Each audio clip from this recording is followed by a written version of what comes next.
I am now joined with Troy Miller here on Triple Threat Wrestling Radio. I interviewed Miss Eliz a few weeks ago, and here you are. So shout out to Miss Eliz. Um, let's go ahead and get started, Troy. Talk a little bit about yourself and how did your wrestling career got started.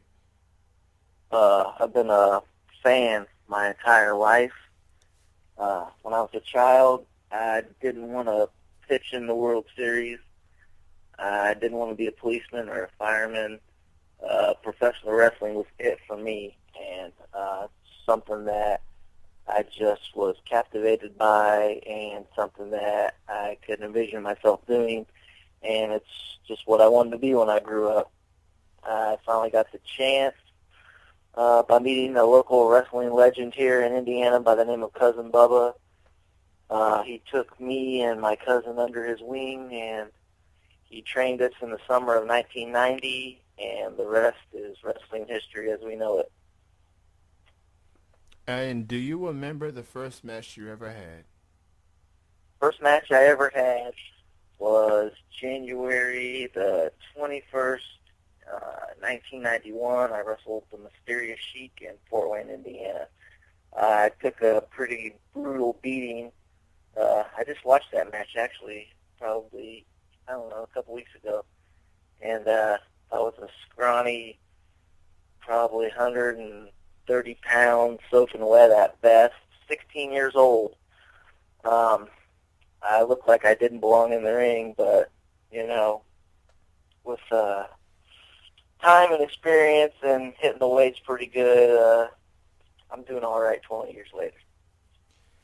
What do you like the most of being a professional wrestler? Is it just being in the ring, traveling, interacting with the fans? What do you like the most of being a professional wrestler? What I like the most, I would say it's got to be the fans. That interaction you get between you and the crowd, and just by just being able to, hold the crowd in the palm of your hand, just by being able to give a look or just movement or anything that can get a reaction, either positive or negative. Just the storytelling and the roller coaster ride you can send the fans on, and everything that, as much as you give to them, they give back to you, and it's just a feeling that unless you're inside the ring, it's something that, you really can't explain it any other way. It's an adrenaline rush. It's like the best high you can get, I think, and it's just something that, it's in my blood, and I just, I've tried to walk away from the business. I've had injuries in the past, and I've had some pretty rough dealings with some pretty rotten promoters, and, it's just something that as much as, it's kind of like the mafia, you try to leave, but they always pull you back in, and you can never just never walk away from it. It's just something that once you do and you love it so much and you have a passion for it, it's what keeps you going.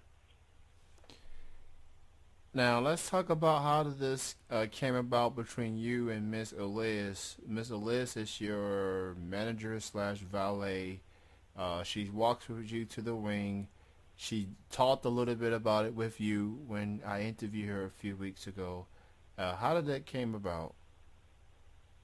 Well, we started dating, and we got engaged, and we actually proposed to her inside of a steel cage, which is something that's pretty cool.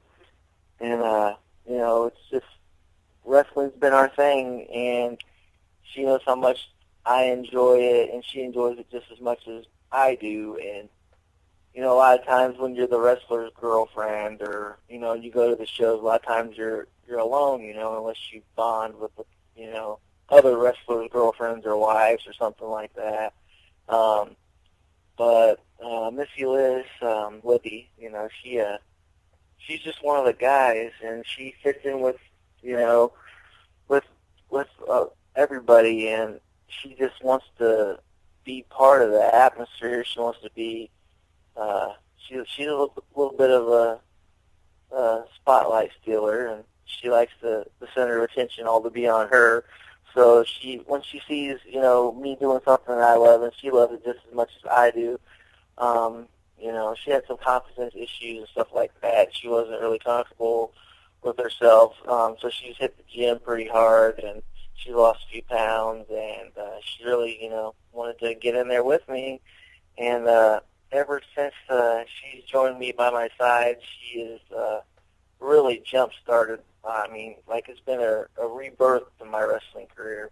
And, with her by my side, it's just like a whole new, I just can't explain it. It's just something that it's taken me to the next level, I think.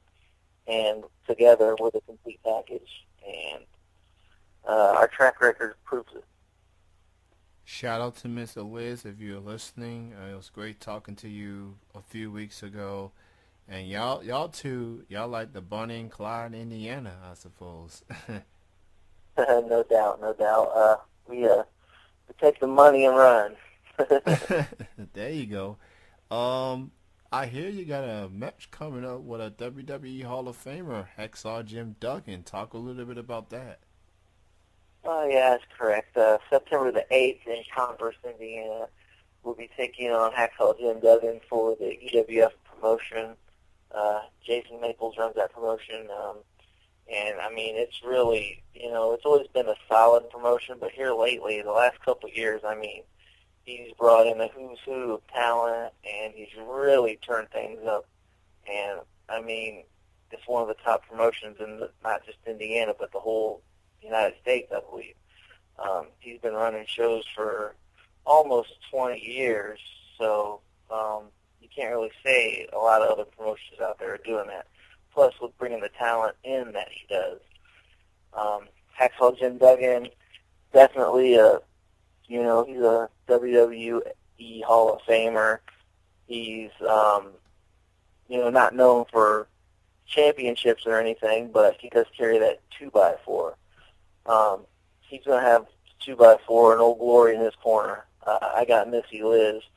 I'm walking in as the Midwest heavyweight champion. I think my chances of walking out with that title are pretty good. Especially if he doesn't have that 2x4. You get that away from him, then it's all fair as game. It's all fair as game, man. Do you have any other upcoming matches and shows you want to promote? Well, at this time, I'm mainly concentrating on GWF and defending my championship there. There's a few other independent promotions that I do wrestle for every now and then. But right now, it's about, keeping that title and, really trying to make it mean something. There's been a lot of guys that's held it in the past. It was retired for a couple years, and it's just been rejuvenated. And, with me as the new champion, I'm trying to make it mean as much as I can and make it as prestigious of a championship that it can be. With me and, I got the gold and I got the girl, Missy Liz. I think we really represent the Midwest Championship belt pretty well in the EWF. And, when people look at the EWF and they see a who's who and then they see the championships and then, you associate me with the title, I think that we're doing a pretty good job. And if we stay on course, sky's the limit. And really that's what we're banking on right now. And what do you consider as the highlight of your wrestling career? It could be a match. It could be a match, like a match or a championship, or anything else particular. What do you consider as the highlight of your wrestling career? My goodness, out of 20 years, it's hard to pick one. I've had several. Winning the EWF Tag Team Championship from the Bushwhackers one time. I mean, that was back in 2000. That was a great highlight. I had a long, storied feud with the American Kickboxer, and when me and him, anytime we locked up, we always brought the best out of each other. It culminated into a cage match in Greenville, Ohio. Kickboxer absolutely destroyed me in the finish of that match. But, man, it was something it was just awesome. I had several high-profile matches against Big Daddy Dean. I've had a feud with on and off again tag team partner Rex Diamond and Travis Southern. I'm getting ready to wrestle Sexy Sean Cook Saturday afternoon, and anytime me and him lock up, it's a barn burner. Is there any wrestlers out there that you haven't had a chance to work with but would like to work with someday? Oh man, there's a list. You know, I got the chance to work with Carlito a couple months back, which was awesome. A guy by the name of Sugar Dunkerton. When we locked up, dude, it was like we've known each other our whole lives, and it was just crazy.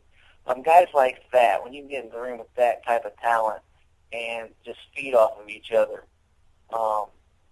man, like I said, sky's the limit. There's a lot of guys out there on the independent circuits. There's a lot of guys in TNA.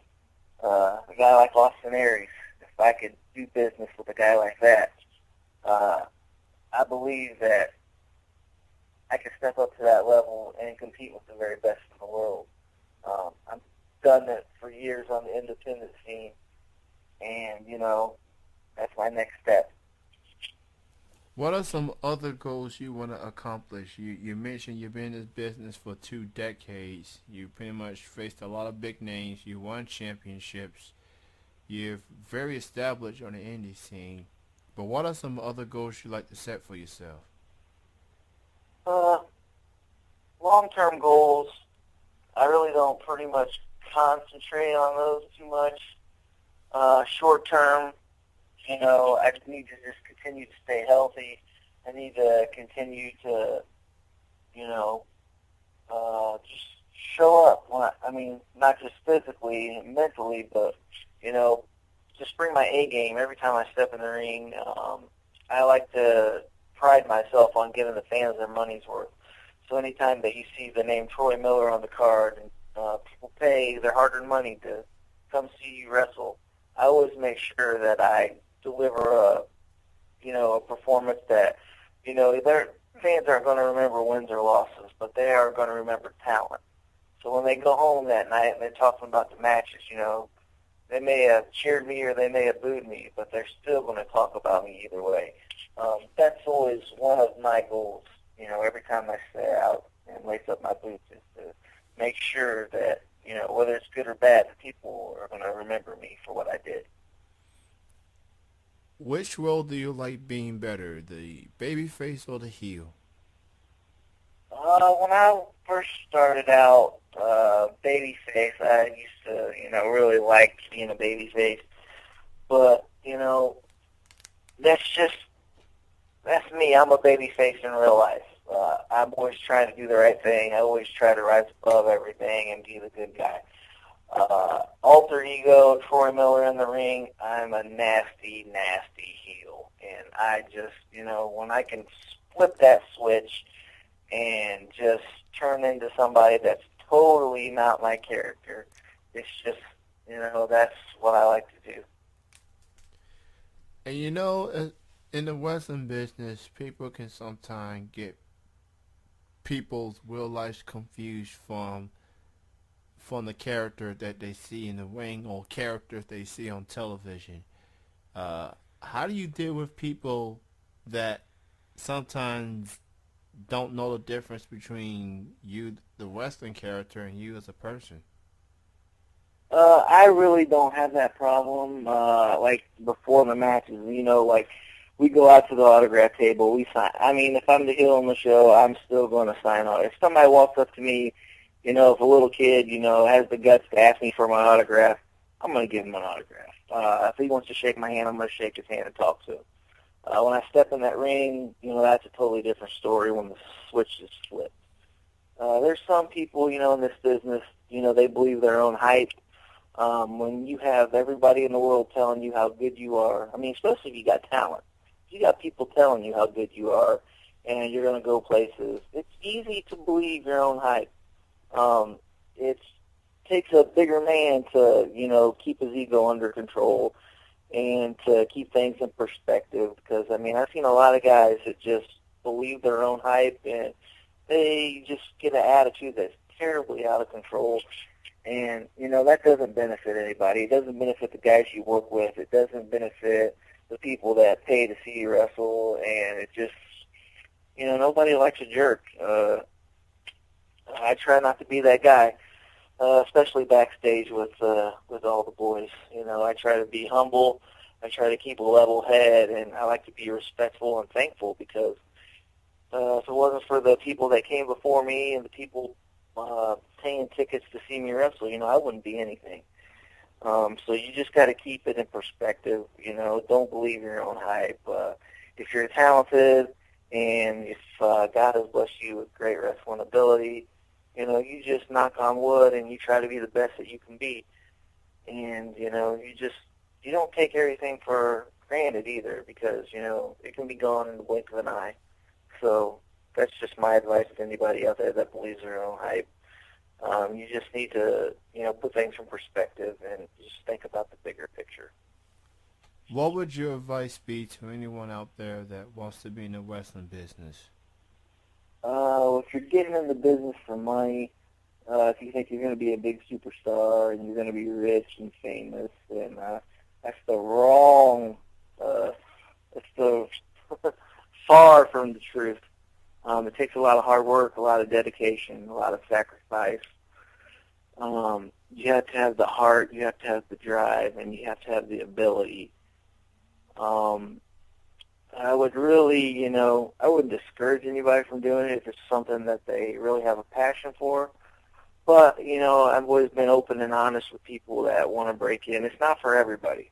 I was just talking with a promoter yesterday about, all these guys, where are they now? They've come, they've gone.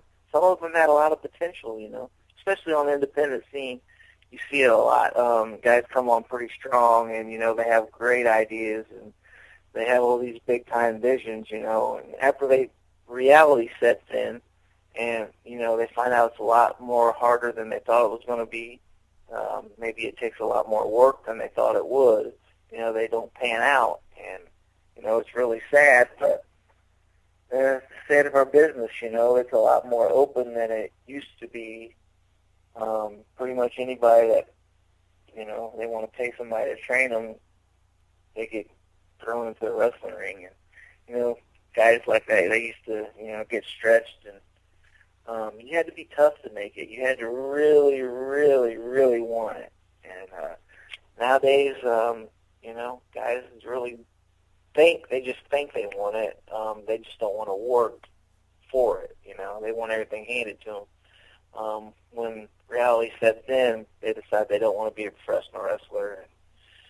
And, it's just a sad state our business is in these days. A couple of days ago, Kevin Nash had a couple of things to say about Eddie Guerrero and Chris Benoit. He's been getting a lot of backlash from it. I've asked a couple of guests on this show this evening what their thoughts were, and I was wondering if I can get your take on what Kevin said.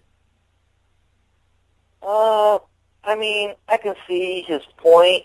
I think a lot of things Kevin Nash says are tongue-in-cheek. He probably was, he says things just to get a reaction out of people. It's true that Eddie Guerrero and Chris Benoit were probably two of the most talented guys to ever lace up a pair of boots. Were they big-time money drawers? No. Typically, in our business, it is the bigger guys like Hogan, the Ultimate Warrior, guys like that. The Undertaker, they're big guys. They're not the most technical wrestlers. They're not the most,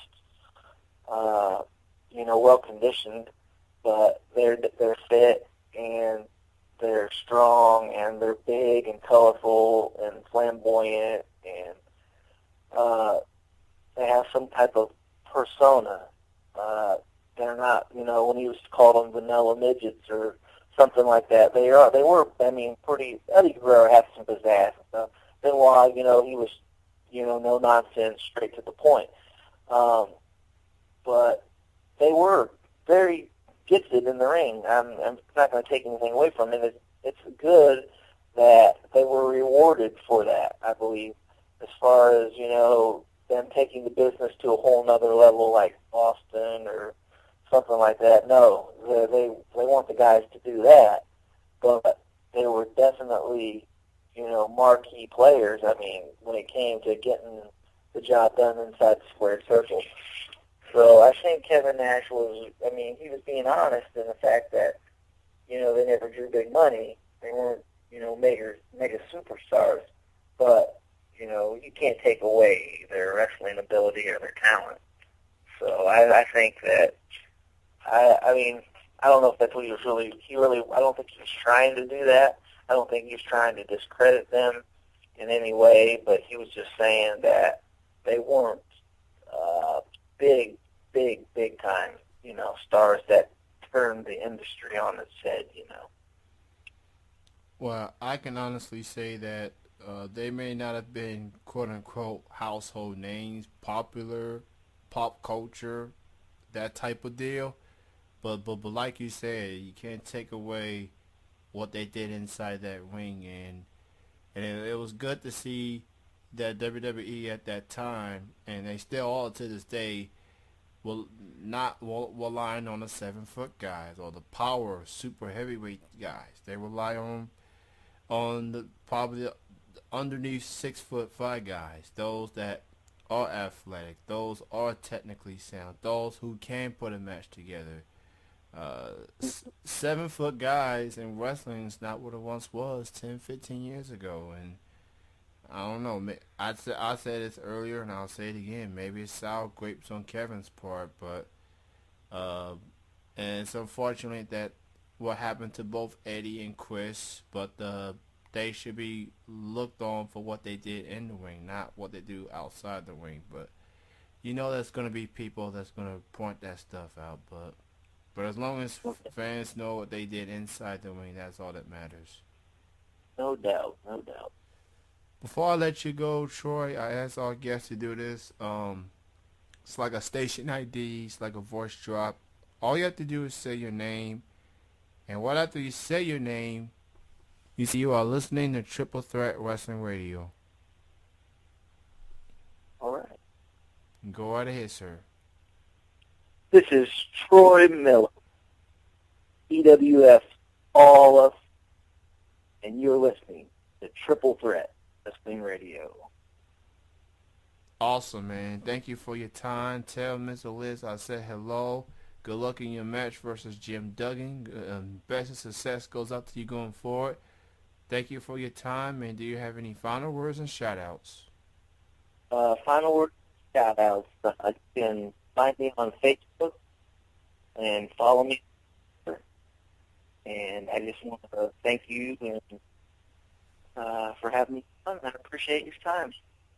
Thank you, Troy, and you have a good night. All right. Thank you, man. Bye-bye. Bye. That was my last interview guest of the evening, Troy Miller, right here on Triple Threat Wrestling Radio.